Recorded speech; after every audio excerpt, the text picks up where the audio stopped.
معزز ناظرین و سامعین، السلام علیکم ورحمۃ اللہ تعالی وبرکاتہ۔ سورہ بنی اسرائیل 15 پارے کے آغاز ہی میں اللہ تبارک و تعالیٰ نے سورہ بنی اسرائیل کو بیان کیا۔ سبحان الذی اسریٰ بعبدہ لیلا من المسجد الحرام الی المسجد الاقصی الذی بارکنا حولہ لنریہ من آیاتنا انہ هو السمیع البصیر۔ اس سورہ مبارکہ کے چند نام ہیں۔ ایک تو سورہ اسراء کا معنی ہے رات کو جانا، اور اس سورت کی پہلی آیت میں تاجدار رسالت کے رات کے مختصر حصے میں مکہ مکرمہ سے بیت المقدس جانے کا ذکر ہے۔ اس مناسبت سے اسے سورہ اسراء کہتے ہیں۔ سورہ سبحان کا معنی ہے پاک ہونا، اور اس سورت کی ابتدا لفظ سبحان سے کی گئی، اس مناسبت سے اسے سورہ سبحان کہتے ہیں۔ بنی اسرائیل کا معنی ہے اللہ پاک کا بندہ۔ یہ حضرت یعقوب علیہ السلام کا لقب ہے، اور آپ علیہ السلام کی اولاد کو بنی اسرائیل کہتے ہیں۔ اس صورت میں بنی اسرائیل کے عروج و جوال اور ذلت اور اس کے پستی، اس کے احوال کو بیان کیا ہے جو دیگر صورتوں میں بیان نہیں ہوئے۔ اس مناسبت سے اس صورت کو بنی اسرائیل کہتے ہیں، اور یہی اس کا مشہور نام ہے۔ معراج شریف کے بارے میں سینکڑوں احادیث ہیں جن کا ایک مختصر خلاصہ یہاں پیش کیے دیتا ہوں۔ معراج کی رات حضرت جبرائیل علیہ السلام بارگاہ رسالت صلی اللہ علیہ وسلم میں حاضر ہوئے۔ آپ صلی اللہ علیہ وسلم کی معراج کی خوشخبری سنائیں۔ آپ صلی اللہ علیہ وسلم کا مقدس سینہ کھول کر آب زمزم سے دھویا گیا، پھر اسے حکمت و ایمان سے بھر دیا۔ اس کے بعد تاجدار رسالت صلی اللہ علیہ وسلم کی بارگاہ میں براق پیش کی، اور انتہائی اکرام اور احترام کے ساتھ اس پر سوار کر کے مسجد اقصیٰ کی طرف لے گئے۔ بیت المقدس میں نبی کریم صلی اللہ علیہ وسلم نے تمام انبیاء و مرسلین علیہم السلام کی امامت فرمائی، پھر وہاں سے آسمانوں کی سیر کی طرف متوجہ ہوئے۔ حضرت جبرائیل امین علیہ السلام نے باری باری تمام آسمانوں کے دروازے کھولوائے۔ انبیاء کرام علیہم السلام حضور اقدس صلی اللہ علیہ وسلم کی زیارت و ملاقات سے مشرف ہوئے۔ انہوں نے حضور صلی اللہ علیہ وسلم کی عزت و تکریم کی اور تشریف آوری کی مبارکبادیں دیں، حتیٰ کہ نبی اکرم صلی اللہ علیہ وسلم ایک آسمان سے دوسرے آسمان کی طرف سیر فرماتے رہے اور وہاں کے عجائبات دیکھتے رہے۔ تمام مقربین کی آخری منزل سدرۃ المنتہا تک پہنچے۔ اس جگہ سے آگے بڑھنے کی چونکہ کسی مقرب فرشتے کو بھی مجال نہیں ہے، اس لیے جبرائیل علیہ السلام آگے ساتھ جانے سے معذرت کر کے وہیں رہ گئے۔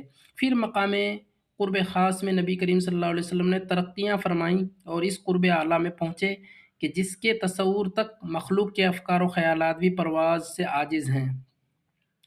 اور پھر آقا صلی اللہ علیہ وسلم نے جنت، جہنم اور ساری چیزوں کی سیر فرمائی۔ حضور صلی اللہ علیہ وسلم نے انہیں سب کچھ اور ساری چیزیں بتا دیا، اور قافلوں کے جو احوال سید المرسلین نے بتائے تھے، قافلوں کے آنے پر ان کی تصدیق ہوئی۔ بنی اسرائیل کے بارے میں بیان کیا گیا کہ اللہ پاک نے انہیں تورات میں یہ غیب کی خبریں دی تھی کہ تم زمین میں یعنی سرزمین شام میں 2 مرتبہ فساد کرو گے۔ یہ غیب کی خبر پوری ہوئی، اور جس طرح اللہ پاک نے فرمایا تھا ایسے ہی وقوع میں آیا کہ بنی اسرائیل نے فساد کیا، ظلم و بغاوت پر اترے، اور اس کا انجام دیکھنے کے بعد پھر سنبھل لے، لیکن پھر دوبارہ فساد میں مبتلا ہو گئے، اور ہر مرتبہ فساد کے نتیجے میں ذلیل و رسوا ہوئے۔ آگے اس کی تفصیل بیان ہوئی ہے۔ پھر بتایا گیا کہ ہم نے ہر انسان کا اعمال نامہ اس کے گلے میں لٹکا دیا ہے، یعنی اللہ کی قضا اور قدر جو طے ہے وہ ہو کر رہے گی۔ قیامت کے دن ان کا اعمال نامہ ایک کھلی ہوئی کتاب کی صورت میں ہوگا۔ بندے سے کہا جائے گا اعمال نامہ پڑھو، آج تم اپنا حساب کرنے کے لیے کافی ہو۔ جس نے ہدایت کو اختیار کیا اس کا فائدہ اسی کو پہنچے گا، اور جس نے گمراہی کو اختیار کیا اس کا وبال بھی اسی پر آئے گا، اور کوئی بوجھ اٹھانے والا کسی کا بوجھ نہیں اٹھائے گا، اور ہم اس وقت تک عذاب دینے والے نہیں ہیں جب تک حجت کو مکمل نہ کر دیں، یعنی جب تک رسول کو نہ بھیج دیں۔ اس کے بعد آیت نمبر 16 میں اللہ پاک نے تقریباً 25 کاموں کا حکم دیا ہے۔ آیت کی ابتدائی حصہ کا معنی یہ ہے کہ تمہارے رب نے حکم فرمایا کہ تم اللہ پاک کی عبادت میں اس کے ساتھ کسی اور کو شریک نہ ٹھہراؤ۔ تمہیں جو کام کرنے کا اللہ پاک نے حکم دیا انہیں کرو، اور جن کاموں سے منع کیا ہے ان میں سے بچو۔ حضور صلی اللہ علیہ وسلم کی رسالت کا اقرار، ان سے محبت، ان کی تعظیم کرنا بھی اس میں داخل ہے ایمان میں۔ پھر اللہ پاک نے اپنی عظمت اور بڑائی کا اظہار کیا کہ اللہ تبارک و تعالیٰ ہی پر ایمان لانا ہے، اسی کا کلمہ پڑھنا ہے، اسی کی عبادت کرنی ہے۔ پھر حقوق والدین کے بیان کے آخر میں فرمایا کہ ان کے لیے دعا کرو۔ گویا یہ فرمایا گیا کہ دنیا میں بہتر سے بہترین سلوک اور خدمت میں کتنا بھی مبالغہ کر لیا جائے لیکن والدین کے احسان کا حق ادا نہیں ہوتا۔ اس لیے بندے کو چاہیے کہ بارگاہ الہی میں ان پر فضل و رحمت فرمانے کی دعا کرے اور عرض کرے، یا رب میری خدمتیں ان کے احسان کی جزا نہیں ہو سکتی، تو ان پر کرم کہ ان کے احسان کا بدلہ ہو۔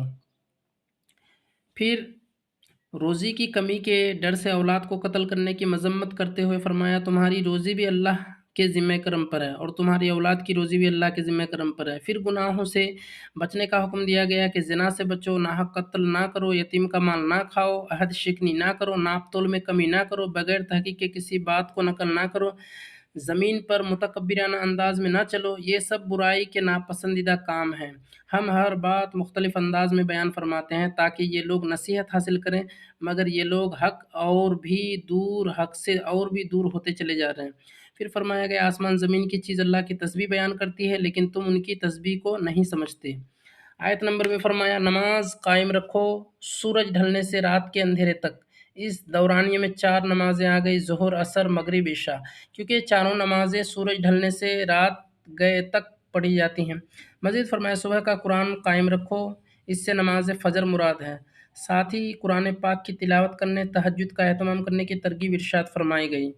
انہی آیات میں آپ صلی اللہ علیہ وسلم کو مقام محمود عطا کیے جانے کی بشارت ہے۔ پھر بتایا گیا کہ حق آنے پر باطل زائل ہو جایا کرتا ہے۔ قرآن کریم مومنین کے لیے شفا اور رحمت فرمایا گیا۔ اگر دنیا کے انسان اور جنات مل کر بھی قرآن کریم جیسا کلام بنانے پر قادر نہیں۔ اور پھر موسیٰ علیہ السلام کا فرعون کے ساتھ ہونے والا مکالمہ ذکر کیا گیا جس کو پہلے بھی بیان کیا گیا، اور انہیں عطا کی جانے والی نشانیوں کا مختصراً تذکرہ کیا۔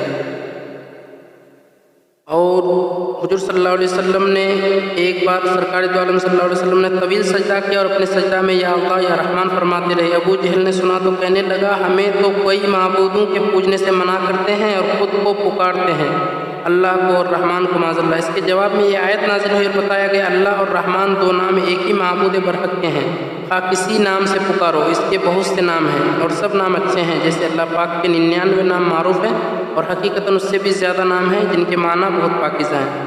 سورہ کہف، یہ آیت مکہ مکرمہ میں نازل ہوئی ہے، اس میں 12 رکوع اور 110 آیتیں ہیں۔ کہف کا معنی ہے پہاڑی غار۔ اس سورت کی آیت نمبر 9 تا 26 میں اصحاب کہف یعنی پہاڑی غار والے چند اولیاء کرام کا واقعہ بیان کیا گیا ہے۔ اس مناسبت سے اس سورت کا نام سورہ کہف رکھا گیا۔ حضرت ابو سعید خدری رضی اللہ تعالیٰ عنہ سے روایت ہے، نبی کریم صلی اللہ علیہ وسلم نے فرمایا، جو شخص جمعہ کے دن سورہ کہف کی تلاوت کرے گا تو آئندہ جمعے تک اس کے لیے خاص نور کی روشنی رہے گی۔ جو سورہ کہف کی ابتدائی 10 آیات یاد کرے گا وہ دجال کے فتنے سے محفوظ رہے گا۔ اصحاب کہف کا واقعہ۔ اصحاب کہف کے واقعہ کو تفصیل سے اللہ تعالیٰ نے بیان کیا ہے، اور اصحاب کہف کے بارے میں اس میں پوری تفصیل سے اللہ تبارک و تعالیٰ نے لوگوں کو بیان کیا ہے کہ کس طریقے سے وہ غار میں پناہ لیے۔ چنانچہ مفسرین کے بیان کے مطابق اصحاب کہف افسوس نامی ایک شہر کے شرفاء و معجزین میں سے ایماندار لوگ تھے۔ ان کے زمانے میں دقیانوس نامی ایک بڑا جابر بادشاہ تھا جو لوگوں کو بت پرستی پر مجبور کرتا، اور جو شخص بھی بت پرستی پر راضی نہ ہوتا اسے قتل کر ڈالتا۔ دقیانوس بادشاہ کے جبر و ظلم سے ایمان بچانے کے لیے اصحاب کہف بھاگے اور قریب کے پہاڑ میں غار کے اندر پناہ گزین ہوئے، وہاں سو گئے اور 300 برس سے زیادہ عرصہ تک اسی حال میں رہے۔ بادشاہ کو جستجو سے معلوم ہوا کہ وہ ایک غار کے اندر ہیں، تو اس نے حکم دیا کہ غار کو ایک سنگین دیوار کھینچ کر بند کر دیا جائے تاکہ وہ اس میں مر کر رہ جائیں اور وہ ان کی قبر ہو جائے، یہی ان کی سزا ہے۔ حکومتی عملے میں سے یہ کام جس کے سپرد کیا گیا وہ نیک آدمی تھا۔ اس نے ان اصحاب کے نام، تعداد اور پورا واقعہ رانگ کی تختی پر کندہ کر کے تانبے کے صندوق میں دیوار کی بنیاد کے اندر محفوظ کر دیا، اور یہ بھی بیان کیا گیا کہ اسی طرح ایک تختی شاہی خزانہ میں بھی محفوظ کرا دی گئی۔ کچھ عرصہ بعد دقیانوس ہلاک ہوا، زمانے گزرے، سلطنتیں بدلی، یہاں تک کہ ایک نیا بادشاہ فرمانروا جس کا نام بیدروس تھا، اس نے 68 سال حکومت کی۔ اس کے دور حکومت میں ملک میں فرقہ بندی پیدا ہوئی اور بعض لوگ مرنے کے بعد اٹھنے اور قیامت آنے کے منکر ہو گئے۔ بادشاہ ایک تنہا مکان میں بند ہو گیا اور اس نے گریہ وزاری سے بارگاہ الہی میں دعا کی کہ یا رب کوئی ایسی نشانی ظاہر فرما جس سے مخلوق کو مردوں کے اٹھنے اور قیامت کے آنے کا یقین حاصل ہو جائے۔ اسی زمانہ میں ایک شخص نے اپنی بکریوں کے لیے آرام کی جگہ حاصل کرنے کے واسطے اسی غار کو تجویز کیا اور کچھ لوگوں کے ساتھ مل کر دیوار کو گرا دیا۔ دیوار گرنے کے بعد کچھ ایسی ہیبت طاری ہوئی کہ گرانے والے بھاگ گئے۔ اصحاب کہف اللہ پاک کے حکم سے فرحاں و شاداں اٹھے، چہرے شگفتہ، طبیعتیں خوش، زندگی کی تر و تازگی موجود۔ ایک نے دوسرے کو سلام کیا اور نماز کے لیے کھڑے ہو گئے۔ نماز سے فارغ ہو کر یملی خاص سے کہا کہ آپ جائیے اور بازار سے کچھ کھانے کو بھی لائیے اور یہ بھی خبر لائیے کہ دقیانوس بادشاہ کا ہم لوگوں کے بارے میں کیا ارادہ ہے۔ وہ بازار گئے تو انہوں نے شہر پناہ کے دروازے پر اسلامی علامت دیکھی اور وہاں نئے نئے لوگ پائے۔ یہ دیکھ کر انہیں تعجب ہوا کہ کیا معاملہ ہے، کل تک تو کوئی شخص ایمان ظاہر نہیں کر سکتا تھا، جبکہ آج اسلامی علامتیں شہر پناہ پر ظاہر ہیں۔ پھر کچھ دیر بعد تندور والے کی دکان پر گئے اور کھانا خریدنے کے لیے اسے دقیانوسی سکے کا روپیہ دیا جس کا رواج صدیوں سے ختم تھا۔ اسے دیکھنے والا بھی باقی نہ رہا تھا۔ بازار والوں نے خیال کیا کوئی پرانا خزانہ ان کے ہاتھ آ گیا، چنانچہ انہیں پکڑ کر حاکم کے پاس لے گئے۔ نیک شخص تھا، اس نے بھی ان سے دریافت کیا کہ خزانہ کہاں ہے؟ انہوں نے کہا خزانہ کہیں نہیں ہے، یہ روپیہ ہمارا اپنا ہے۔ حاکم نے کہا یہ بات کسی طرح قابل یقین نہیں، کیونکہ اس میں جو سال لکھا ہوا ہے وہ 300 برس سے زیادہ کا ہے اور آپ نوجوان ہیں، ہم لوگ بوڑھے ہیں، ہم نے تو کبھی یہ سکہ دیکھا ہی نہیں۔ آپ نے فرمایا میں جو دریافت کروں وہ ٹھیک ٹھیک بتاؤ تو عقدہ حل ہو جائے گا۔ یہ بتاؤ کہ دقیانوس بادشاہ کس حال و خیال میں ہے؟ حاکم نے کہا آج روئے زمین پر اس نام کا کوئی بادشاہ نہیں، سینکڑوں برس پہلے ایک بے ایمان بادشاہ اس نام کا گزرا ہے۔ آپ نے فرمایا کل ہی تو ہم اس کے خوف سے جان بچا کر بھاگے ہیں اور میرے ساتھی قریب کے پہاڑ میں ایک غار کے اندر پناہ گزین ہیں، چلو میں تمہیں ان سے ملا دوں۔ حاکم اور شہر کے سردار اور ایک کثیر مخلوق ان کے ہمراہ غار کے کنارے پہنچ گئے۔ اصحاب کہف یملیخا کے انتظار میں تھے۔ جب انہوں نے کثیر لوگوں کے آنے کی آواز سنی تو سمجھے یملیخا پکڑے گئے اور دقیانوسی فوج ہماری جستجو میں آ رہی۔ چنانچہ وہ اللہ پاک کی حمد میں مشغول ہو گئے۔ اتنے میں شہر کے لوگ پہنچ گئے اور یملیخا بقیہ حضرات کو تمام قصہ سنایا۔ ان حضرات نے سمجھ لیا کہ اللہ پاک کے حکم سے اتنا طویل زمانہ سوئے ہوئے رہے اور اب اس لیے اٹھائے گئے ہیں کہ ہم لوگوں کے لیے موت کے بعد زندہ کیے جانے کی دلیل اور نشانی بنے۔ جب حاکم شہر غار کے کنارے پہنچا تو اس نے تانبے کا صندوق دیکھا، اس کو کھلوایا تو تختی برآمد ہوئی۔ اس تختی میں ان اصحاب کے اسماء اور ان کے کتے کا نام لکھا تھا۔ یہ بھی لکھا تھا کہ یہ جماعت اپنے دین کی حفاظت کے لیے دقیانوس کے ڈر سے اس غار میں پناہ گزین ہوئی۔ دقیانوس نے خبر پا کر ایک دیوار سے انہیں غار میں بند کر دینے کا حکم دیا۔ ہم یہ حال اس لیے لکھتے ہیں تاکہ جب بھی یہ غار کھلے تو لوگ ان کے حال پر مطلع ہو جائیں۔ یہ تختی پڑھ کر سب کو تعجب ہوا اور لوگ اللہ پاک کی حمد و ثنا بجا لائے کہ اس نے ایسی نشانی ظاہر فرما دی جس سے موت کے بعد اٹھنے کا یقین حاصل ہوتا ہے۔ حاکم شہر نے اپنے بادشاہ بیدروس کو واقعہ کی اطلاع دی، چنانچہ بادشاہ بھی بقیہ معجزین اور سرداروں کو لے کر حاضر ہوا اور شکر الہی کا سجدہ بجا لایا۔ آیت نمبر 32 سے ایک مسلمان اور کافر کا حال بیان ہوا اور ہر کافر و مومن دونوں کو دعوت فکر دی ہے کہ اس واقعے میں غور کر کے اپنا انجام سمجھیں۔ چنانچہ فرمایا 2 مردوں کا حال یہ ہے، ان میں سے ایک آدمی یعنی کافر کے لیے اللہ پاک نے انگوروں کے 2 باغ بنا دیا اور ان دونوں باغوں کو کھجوروں سے ڈھانپ دیا اور ان کے درمیان کھیتی بھی بنا دی، یعنی انہیں نہایت بہترین ترتیب کے ساتھ مرتب کیا۔ آس پاس سبز باغ ہو اور بیچ میں ہرا بھرا کھیت ہو تو دیکھنے میں بہت ہی خوشنما معلوم ہوتا ہے اور اس سے مالک اپنی تمام ضروریات پوری کر لیتا ہے۔ کھیت سے غذا اور باغ سے پھل حاصل ہوتے ہیں۔ دونوں باغوں نے اپنے اپنے پھل دیے اور اس میں کچھ کمی نہ کی۔ دونوں کے بیچ اللہ پاک نے ایک نہر جاری کر دی، یعنی کھجور اور انگور دونوں باغوں میں ہی خوب بہار آئی، پھل خوب لگے، جبکہ باغ کے بیچ میں موجود نہر نے باغ کی خوبصورتی اور زینت میں اضافہ کر دیا اور دوبارہ باغ کی تر و تازہ رہنے کا باعث بھی ہوئی۔ مزید فرمایا کہ اس باغ والے کافر آدمی کے پاس باغ کے علاوہ اور بھی بہت سا مال و اسباب جیسے سونا چاندی وغیرہ ہر قسم کا مال تھا۔ وہ اپنے مسلمان ساتھی سے اتراتے ہوئے اور اپنے مال پر فخر کرتے ہوئے کہنے لگا، وہ غرور کی باتیں کرتا رہتا تھا، کہنے لگا کہ میں تجھ سے زیادہ مالدار ہوں اور افراد کے اعتبار سے زیادہ طاقتور ہوں، یعنی میرا کنبہ بڑا ہے، میرا قبیلہ بڑا ہے، ملازم، خدمتگار، نوکر، چاکر بھی میرے پاس بہت ہیں۔ پھر اس کافر کی غافلانہ باتوں کی ابتدا ہوتی ہے۔ چنانچہ وہ باغات کا مالک مسلمان کا ہاتھ پکڑ کر اس کو ساتھ لے کر باغ میں گیا، وہاں اسے فخریہ طور پر ہر طرف لے کر پھرا اور مسلمان کو ہر چیز دکھائے، اور پھر باغ کی زینت و جبائش، رونق اور بہار کو دیکھ کر مغرور ہو گیا اور کہنے لگا، میں گمان نہیں کرتا یہ باغ کبھی فنا ہوگا، ساری عمر مجھے پھل دیتا رہے گا۔ باغ کے کافر مالک نے کہا، مجھے تو اس باغ کا گمان بھی نہیں ہے کہ قیامت قائم ہوگی جیسے تیرا گمان ہے، بلکہ مجھے یقین ہے قیامت نہ آئے گی، اور اگر بالفرض قیامت آ بھی گئی تو مجھے آخرت میں بھی اس دنیاوی باغ سے بہتر دیا جائے گا۔ سب باتیں سن کر اس کافر کے مسلمان ساتھی نے اس فخر کی غرور کی باتوں کا جواب دیتے ہوئے کہا، کیا تو اس خداوند قدوس کے ساتھ کفر کرتا ہے جس نے تجھے مٹی سے بنایا، پھر نطفہ سے، پھر تجھے بالکل صحیح مرد بنایا، یعنی اس نے تجھے عقل و بلوغت، قوت و طاقت عطا کی اور سب کچھ تجھ کو عطا فرمایا اور تو کافر ہو گیا، لہٰذا تو اس کو مان یا نہ مان، لیکن میں تو یہی کہتا ہوں کہ وہ اللہ میرا رب ہے اور میں کسی کو اپنے رب کا شریک نہیں کرتا۔